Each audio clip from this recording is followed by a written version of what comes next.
15 ఏళ్ల వయసులోనే చరిత్ర సృష్టించిన వైభవ్ కోహ్లీ, గిల్, జైసల్వాలను వెనక్కి నెట్టి ఆరెంజ్ క్యాప్ సొంతం. ఐపీఎల్ 2026 సీజన్ భారత క్రికెట్ కు ఓ కొత్త సూపర్ స్టార్ ను పరిచయం చేసింది. అతని పేరు వైభవ్ సూర్యవంశీ. వయసు కేవలం 15 ఏళ్లు, కానీ అతడు సాధించిన ఘనత మాత్రం ఎన్నో ఏళ్ల అనుభవం ఉన్న స్టార్ క్రికెటర్లు కూడా అందుకోలేని స్థాయిలో ఉంది.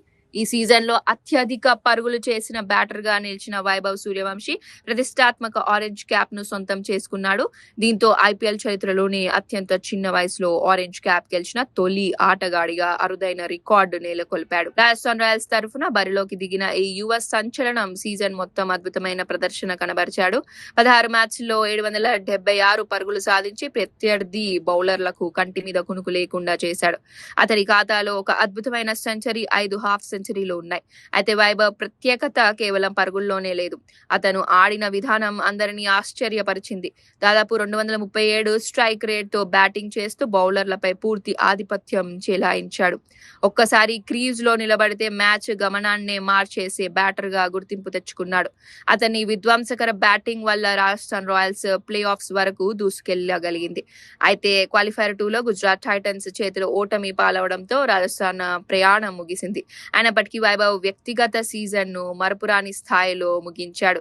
ఇక ఆరెంజ్ క్యాప్ కోసం చివరి వరకు ఉత్కంఠ కొనసాగింది. Gujarat Titans star opener Shubman Gill, Sai Sudarshan ఫైనల్లో భారీ స్కోర్లు చేస్తే వైభవ్ ను దాటే అవకాశం ఉండేది. కానీ ఫైనల్ మ్యాచ్ లో గిల్, సుదర్శన్ ఇద్దరు తక్కువ పరుగులకే పెవిలియన్ చేరడంతో వైభవ్ ఆధిక్యం చెక్కు చెదరలేదు. మరోవైపు ఆర్సీబీ స్టార్ విరాట్ కోహ్లీ కూడా రేసులో ఉన్నప్పటికీ ఫైనల్లో చిన్న లక్ష్యాన్ని ఛేదించాల్సి రావడంతో అతనికి వైభవ్ రికార్డును అందుకోవడం సాధ్యపడలేదు. ఫలితంగా విరాట్ కోహ్లీ, శుభ్మన్ గిల్, యశస్వి జైస్వాల్ వంటి స్టార్ ఆటగాళ్లను వెనక్కి నెట్టి కేవలం 15 ఏళ్ల వయసులోనే వైభవ్ సూర్యవంశీ ఆరెంజ్ క్యాప్ ను కైవసం చేసుకున్నాడు. ఇది కేవలం ఒక అవార్డు కాదు, భారత క్రికెట్ కు మరో భవిష్యత్ సూపర్ స్టార్ దొరికాడని చెప్పే సంకేతం. 15 ఏళ్ల వయసులోనే ప్రపంచాన్ని తన వైపు తిప్పుకున్న వైభవ్ రాబోయే రోజుల్లో భారత క్రికెట్ ను ఏళ్లే తదుపరి సంచలనంగా మారతాడేమో చూడాలి మరి.